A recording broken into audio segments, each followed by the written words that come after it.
commencer ma première présentation sur l'entorse du poignet, après avoir fait demander à certains d'entre vous ce qui pourrait éventuellement vous intéresser. L'entorse du poignet semblait être quand même un problème qui reste un vrai problème avec des solutions qui ne sont pas toujours vraiment claires. L'entorse du poignet, c'est vraiment un grand flou avec un diagnostic par excès, une pathologie qui est très fréquente. La difficulté, c'est quelqu'un tombe et puis c'est une entorse, c'est pas grave. Déjà, qu'est-ce que ça veut dire une entorse ? Qu'est-ce que ça représente, une entorse du poignet ? Comment faire le diagnostic ? Quels sont les pièges à éviter ? Et puis, comment traiter ces entorses ? Donc, quelle est la place du traitement orthopédique ? Comment faire un traitement orthopédique ? Et puis, quand on ne peut pas traiter orthopédiquement, comment faire la réparation ? Et en particulier, la réparation des ligaments sous arthroscopie, du ligament scapholinaire d'une part, et du ligament triangulaire qu'on appelle aussi le TFCC, soit périphérique, soit la réinsertion fovéale, comme vous allez le voir. Donc, c'est une pathologie très fréquente, mais qu'est-ce que c'est qu'une entorse ? Une entorse, c'est une élongation ou une rupture d'un ligament. Le patient tombe, le ligament va se déchirer ou s'allonger, et en pratique, généralement, ça va être un traumatisme en hyperextension. Quand on a une élongation, c'est ce qu'on va appeler une entorse bénigne, et si on a une rupture du ligament, on va être sur une entorse grave. Néanmoins, une entorse bénigne, c'est pas parce qu'elle est bénigne qu'il ne faut pas la traiter. Donc, on a 8 petits os dans le carpe, donc le scaphoïde, qu'on connaît assez bien, le lunatum qui est juste à côté, vous avez le trichétrome qui est ici, et en avant le pisiforme qui est juste en avant, que vous sentez bien. Ces os-là forment la première rangée, et on a une deuxième rangée qui est ici, avec le capitatum, qu'on appelle aussi le grand os, qui est ici. Et puis, d'un côté, l'amatome, et de l'autre côté, on a le trapèze qui est ici et le trapézoïde. Ces 8 petits os ne sont pas suspendus dans le vide. Ils sont rattachés entre eux par des ligaments qu'on appelle les ligaments intrinsèques. Donc, vous avez des ligaments là entre les os. Et vous voyez bien ici, donc là, on a le radius qui est là. On a l'ulna, donc, qui est ici, qui est cet os-là. Et par-dessus l'ulna, vous avez le ligament triangulaire ou TFCC qui est à ce niveau-là. Vous avez le scaphoïde, le lunatum et le trichétrome. Et entre ces os, vous voyez bien qu'on a des ligaments qui les maintiennent, qui sont les ligaments ici scapholinaires et le ligament lunotrichétral à ce niveau-là. Et derrière, vous avez la deuxième rangée avec la tête du capitatum que vous voyez ici, le trapèze et le trapézoïde et l'amatome qui est là. Et puis par-dessus tout ça, on a la capsule articulaire et les ligaments extrinsèques qui sont en dorsal, le ligament dorsal radiocarpien et le ligament dorsal intercarpien qui est ici. Tout ça, ça nous permet de maintenir ces structures. Et en avant, vous avez plein de ligaments qui maintiennent tous ces petits os.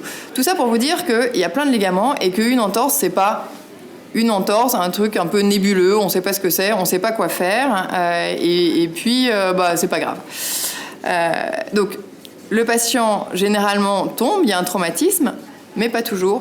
On peut avoir une entorse sur des mouvements répétitifs, etc. Mais souvent, on a un traumatisme. On va avoir un patient qui a une douleur. Il n'y a pas de corrélation entre l'intensité de la douleur et la gravité. On peut très bien avoir une grosse entorse, une entorse grave, avec un patient qui n'a pas très mal, mais qui a mal quand même, et inversement. On peut avoir éventuellement une ecchymose. On a souvent un œdème quand on est juste après le traumatisme. Il n'y a généralement pas de déformation, il n'y a pas de déformation, et on va avoir une douleur à la pression. Alors, en fonction de l'entorse et du ligament qui est lésé, vous allez avoir une douleur au niveau du ligament scapholinaire, si c'est une lésion du ligament scapholinaire. Vous allez avoir une entorse en regard du lunotrichétral, ou une douleur qui va être située soit juste en dessous de l'ulna, soit sur le côté au niveau de l'insertion fovéale. On va revoir ça. Les douleurs sont souvent sont déclenchées pour une lésion du scapholinaire ou du lunotrichétral sur les mouvements de flexion-extension. Pour une lésion du TFCC, ça va être plutôt les mouvements de pronosupination ou en inclinaison ulnaire, et puis on va retrouver une laxité. Dès qu'on a une entorse, on va faire une radiographie, le poignet face profil, mais aussi face point fermé et les inclinaisons radiales et ulnaires. Et là, on va pouvoir voir éventuellement des os qui s'écartent. Alors évidemment, quand le patient a mal, c'est pas toujours facile de faire tous ces examens. Les pièges à éviter, ben là vous voyez la fracture du pôle proximal du scaphoïde qu'on retrouve ici. Évidemment, c'est pas une entorse. Vous avez une fracture au niveau de l'extrémité inférieure du radius. Sur la radio, on peut éventuellement ne pas la voir. Là, luxation rétrolunaire du carpe. Vous voyez que le lunatome, qui est cet os qui a une forme de lune, hein, c'est pour ça qu'il s'appelle le lunatome, qui passe en avant, qui est une position absolument anormale. Normalement, ce lunatome, ici, sur cette fossette arrondie, ça se loge au-dessus du capitatum, ici. Et cette partie du lunatome répond au radius à ce niveau-là. Donc ça, évidemment, c'est pas une entorse ou c'est un stade gravissime d'entorse, et il faut bien évidemment remettre ça en place. Donc, ce qu'il faut surtout éviter, c'est de négliger une entorse en se disant c'est rien, on va mettre une petite bande. Une bande, c'est pas un traitement. Ça ne permet pas à un ligament de cicatriser. Pour qu'un ligament cicatrise, il faut l'immobiliser pour que le ligament ne bouge pas, qu'il soit en bonne position et qu'il puisse cicatriser. Donc, on va voir en détail le ligament scapholinaire. Donc, le ligament scapholinaire entre le scaphoïde et le lunatome qui est au milieu, on va avoir une douleur qui va être localisée à ce niveau-là. Au niveau du ligament scapholinaire.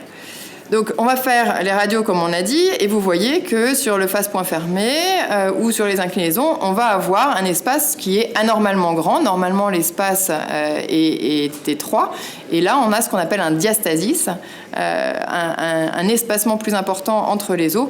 Et ça, c'est pas normal. On va avoir un scaphoïde qui va éventuellement se coucher quand on a une déformation, quand la lésion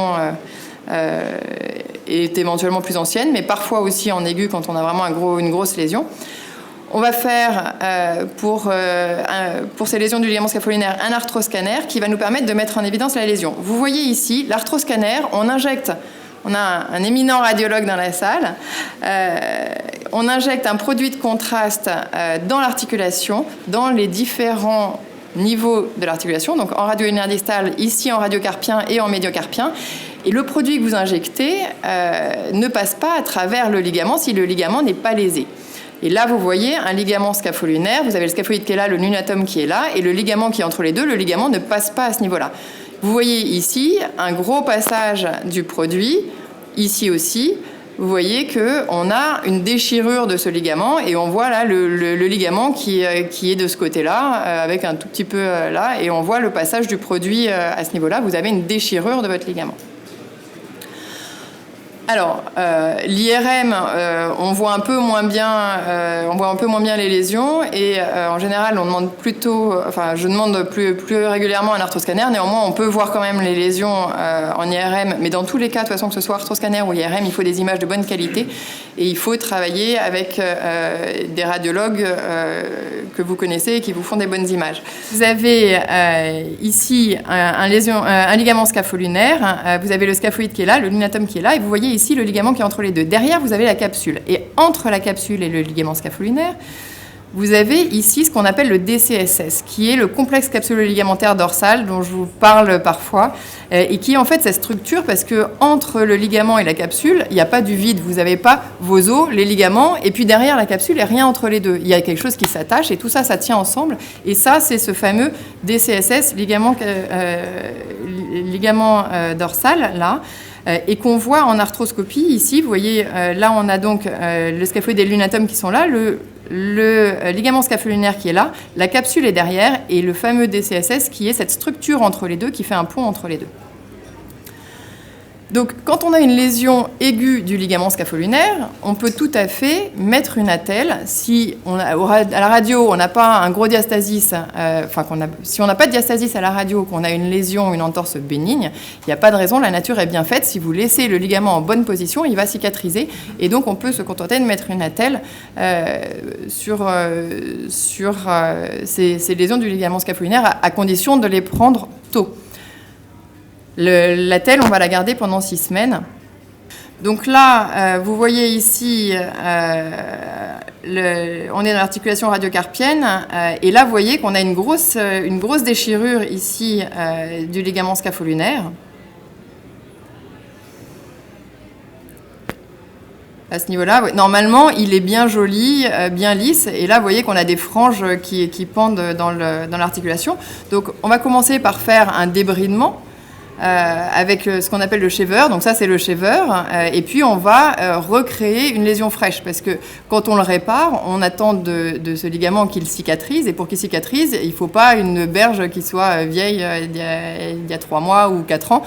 Donc, il faut avoir une berge fraîche qui puisse cicatriser. Donc, on avive au niveau en arrière et au niveau du ligament scapholinaire. Et puis aussi pour pouvoir voir quelque chose. Par la même occasion, on fait une synovectomie parce qu'on a de la synovite. Et puis, on nettoie tout ça. On rentre ensuite une aiguille qui va passer à travers la capsule ici et ensuite à travers le ligament scapholinaire. On va faire rentrer une aiguille à travers la capsule et le ligament scapholinaire sur le bord du scaphoïde et une autre aiguille à travers la capsule et le ligament scapholinaire sur le bord du lunatum. Donc là, vous voyez, on a donc les 2 aiguilles qui sont passées. Et donc ça, c'est fait avec la caméra qui est sur le côté. Et on voit les aiguilles, comme vous avez vu, rentrer à l'intérieur. On passe ensuite de l'autre côté, ici, en médiocarpien. Et là, on va aller attraper, donc on a la caméra, et puis on va aller attraper avec une pince les fils. On attrape les 2 fils et on les ressort à l'extérieur du poignet.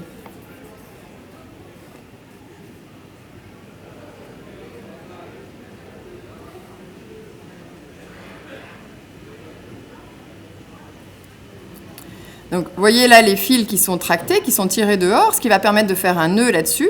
Et puis ensuite, on retire sur les fils. Le nœud va arriver dans l'articulation et il va s'appliquer ici contre le ligament scapholinaire. Et vous voyez qu'en tirant sur les fils, là vous avez le scaphoïde, là vous avez le lunatum, et en tirant, vous voyez que les os se retendent et ça, vous voyez, ça bouge et ça applique le scaphoïde puisque ça le réduit et ça remet les os en place.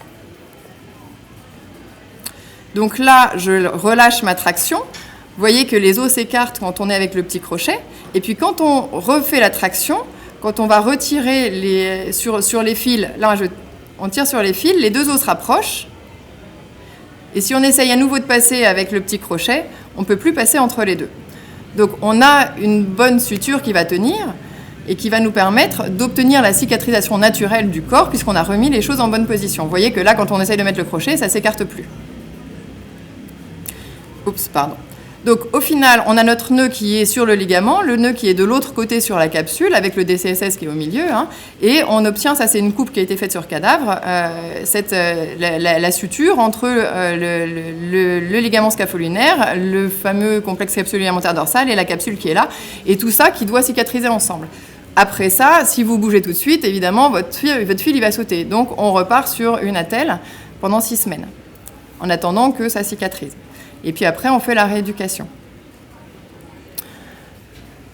Après ça, vous voyez que les cicatrices, on a très peu de cicatrices. Ce qui, quand un patient va bien, c'est finalement ce qui les intéresse le plus, c'est qu'est-ce qui va nous rester comme cicatrice. Parce que quand ça ne va pas, on regarde, mais quand ça va bien, c'est quand même assez important d'un point de vue aussi cosmétique d'avoir des toutes petites cicatrices. Et vous voyez que c'est vraiment à peine visible.